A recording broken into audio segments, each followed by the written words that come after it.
Thank you, everyone. It is a pleasure to be back at B&H. I was here a few months ago, and I want to thank Canon from the get-go, because seriously, without Canon support, getting from the left coast to New York several times a year to speak here just would not happen. So that said, I also want to let you know Canon has just launched a new online learning program. And so I had the good fortune last October to work with Canon on a course called Getting Started with Flash Photography. So this is a subscription service. They have a wide range of topics, not only just on flash photography, but on general shooting ideas. So if I can remember, and I have my backup man in the back, so that URL is shop.usa.canon.com. Is that right? Now, switching things up. Normally I talk a lot about technique on the front end in terms of the buttons and dials and that sort of thing. And this time we're starting with a detailed kind of behind the scenes look of several shoots that I've done with Canon's radio speedlights. And I have to say, as a civilian, as a non-Canon employee, I was really fortunate. I was one of the first people in 2012 that Canon contacted and said, hey, if you'll sign this secret, you won't tell anybody document, we'll send you some of these brand new units, but we can't tell you anything about them until you sign the document. And I had the opportunity for about 6 weeks before the worldwide announcement that radio control was incorporated in the speedlights to use the new system. Then it was limited to the 600 EX3 RT and the EX3 RT transmitter. But here are a number of shoots that I've done. So Cowboy in the Spotlight, this was done actually up at the Montana workshop a couple summers ago. And we're going to keep coming back to this idea, but it's important to think about the ambient light, the natural light. And I have nothing against natural light. I'm grateful that there's natural light. But if I'm trying to guide the viewer's eye in a shot, I will often use my shutter speed to dial down the ambient light. So actually I'm underexposing the normal shot, and then I'm coming in with my speed light and isolating my subject, in this case spotlighting his face, although that window light that's right there along the back of his neck, that's still natural light that creates that all-important edge that separates him from that darkened background. Here's a set shot, and you can see the speed light in the upper right-hand corner. I'm not talking too much today about modifiers. I'm happy to answer questions at the end about specific modifiers. And if you go to the B&H channel and just put my name in, you'll find quite a number of presentations where I go deep into what my favorite modifiers are.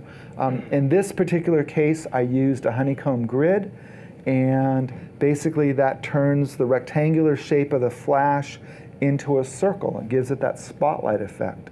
And so I was able to light that fellow's face right on without letting the light fall far down his chest. And again, by using a little bit faster shutter speed, I was able to underexpose that background. Clamshell lighting, all right? Clamshell lighting is a beautiful technique. You need 2 flashes and a softbox and a diffuser, softbox and a reflector, or 2 softboxes to do it. The reason that it's called clamshell lighting is we have a soft light source up above, a soft light source or a reflector down below. Having a reflector doesn't give us as much control, all right? And the camera literally is positioned between those 2 modifiers. So here's our set shot. So up above, I have the Westcott Apollo orb. All right, it's 42 inches in diameter. It's on a C-stand. Speedlight is on the inside, aimed backwards because, again, the inside of an Apollo softbox is silver. It's a foil-type fabric. And then down below, I have the standard Apollo. And you can see the tripod off to the left side of that frame. And I literally just unclamped my camera to take this set shot. And by the way, I always take set shots. I don't do this just because I teach. I take set shots so that 6 months from now, when I've gone beyond the infinity sign of my memory, and it's like, how did I light this one again? Was that the whoa, whoa, whoa, whoa? And whether you take set shots with your cell phone or your camera, the advantage if you do it with your camera is you can fire the lights so you'll remember what they were covering, all right? So again, I was able to, just to jump backwards, put the Speedlight in each of those Westcott Apollos, zip them up, and then control all their features, including effectively turning them on and off. So when I wanted to go forward and say, I want the shot with just the top light, I turned off the B group, which happened to be the bottom light's assignment. Then when I wanted to shoot just the bottom, I reactivated the B group and turned off the A group. And I can do that in about 5 seconds. First time it takes you a while to get used to the menu, but you do it a couple hundred times, and you can do it almost without thinking on the back of the camera. So there's an example. I love clamshell lighting. Again, 2 speedlights and a way to fire them. 2 radio speedlights in this case. So the flagship of the line, 600 EX RT, has a successor that is just literally beginning to come to market. It's so new that nobody I know at Canon actually has one yet. But that's not uncommon. So the 600 EX RT2, we'll talk a little bit about it, but both of those units, and frankly for the rest of this presentation, when I talk about a 600EX, I'm talking about either one of those 2 units. They're, for all practical purposes right now, interchangeable. That's a radio-enabled speedlight.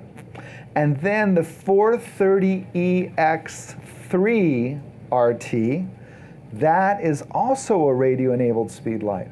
This speedlight came to market last fall, 430 series being the mid-range series for Canon. And the 430s have always been able to be used as an optical slave. We'll talk about the difference between optical and radio in a moment. It's always had, that model always had the ability to participate as a worker bee, but it could never before serve as a master, namely a speedlight that tells other speedlights what to do. So in the case of the 430 EX3 RT, it can be a radio master, which is very exciting because its price point's incredibly affordable. Now, today we're talking about radio speed lighting. So those are the 2 units that we're going to focus on, because the 580 series, the 550 series, the 320, the 270, even the little diminutive 90 down there, all of those series are not able to do radio. It's really important to me that every attendee at my seminars, every student at a workshop who shoots Canon knows that we have this really unique technology that enables us to control our speed lights from the LCD of our camera. Now, I'm a guy who, as you can see right here, carries his reading glasses on the top of his head when I'm not using them because I can't live without them. All right, I used to have a cord, but then they just became crumb catchers. Okay, so I said, let's forego the cord, we'll just park them up top. But controlling your speed light from the back of your camera provides a lot of advantages, particularly with this remote control capability we have with radio.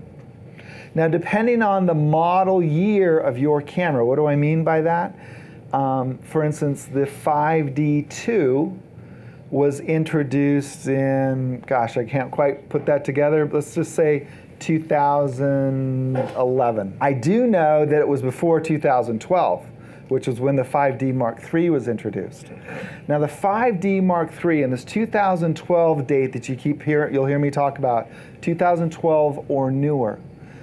It's a distinction because prior to 2012, the menu system on the cameras is text-based. Now the graphic menu is great because it tells me the state of the entire system. So in the upper left-hand corner, it says that it's in group mode, it's set as a radio master, the zoom is 24 millimeters, it's in first curtain sync, no flash exposure compensation, on and on and on. And because I'm in group mode, I even get this quick view that says, Group A, the little box in the lower right-hand corner, is in ETTL mode.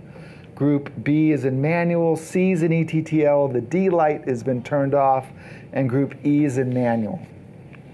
I can see all of that from the back of my camera. That, even without my reading glasses, I can see that. All right? That, to me, is a huge help. All right, let's look at the 430 really quick. We've got about 15 minutes. We'll ask for questions. All right, so here's the 430 EX3 RT, the one in the middle. The first thing I want you to notice, it's compact. It's about 2/3 the size of the 600.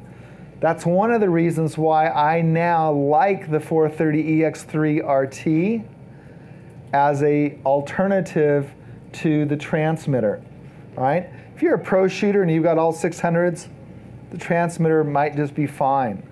But if you're a pro shooter, you're doing all of these buttons and dials all the time and you remember how to do it.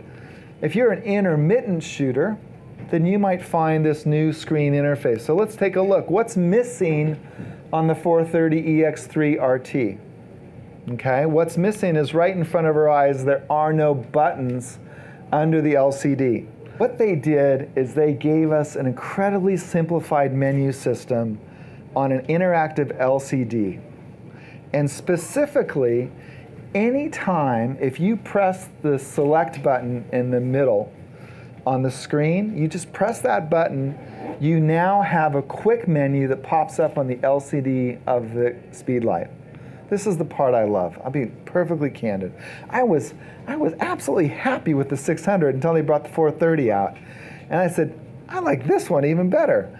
All right, why? You hit that one button, I'm now looking at the status of my entire system on the LCD of the Speedlight. So, which Speedlight to buy? Great question, I think, today's. There's $200 price difference between the 430 EX3 RT and the 600 EX-RT. Not the new one, but the one whose price fortunately has come down because of the introduction of the new one. Okay, so up here it says $299 versus $499. I actually think it's probably closer to $299 versus $470 or something like that. All right, so let's see what we've got. 430 EX3 has smaller size. Okay, it's got that quick menu system. It's 2/3 of a stop dimmer. So if you're a power shooter and you need that, you're shooting full power all the time on a 600 or on a 580, then that might be an issue. But for most of us, that 2/3 of a stop is not going to be a significant difference. We have power that goes from full power down to 128th. It's got a little bit narrower zoom, meaning that it zooms, or should I say wider zoom, it zooms to 105 versus 200. Kind of like the difference in power, not a huge deal killer. It rotates 180 degrees to the right, 150 degrees to the left. Dome diffuser, but let's get down and look at the last one. So compact size, quick menu system, same power range, radio enabled, a little dome diffuser and CTO amber diffuser included in the kit now, and you save a bunch of money. I really like the 430, and Canon's not telling me to say that. So I want to close on some basic ideas. And a flash photo always starts with ambient light. This has nothing to do with radio versus optical, but everything to do with making good images. And how do we do this? How do we control the manual or the ambient light first? Because speedlights allow us to think about them and use them independently of each other. This is a little bit complicated in terms of which of the camera and flash settings do you choose to change for a certain purpose. I'm not going to go through all of that, but I am going to go back to the suggestion that you download my exposure guide, because in there on the last page is this chart, and it goes through those 4 settings, 3 of which are on your camera: aperture, shutter, ISO, then flash power. And depending upon what I want to change, that determines the camera setting. Just like I gave you a taste, if I want to make the ambient light dimmer, I'm going to change the shutter speed. Why not ISO? Because ISO affects both both ambient and flash. If I lower my ISO, it's going to make my flash appear dimmer, unless I'm shooting an ETTL, in which case the camera is going to try to lift it. But if I want that ambient, and that's what this chart that you can get in that little download is. All right, so this is a great place to pause.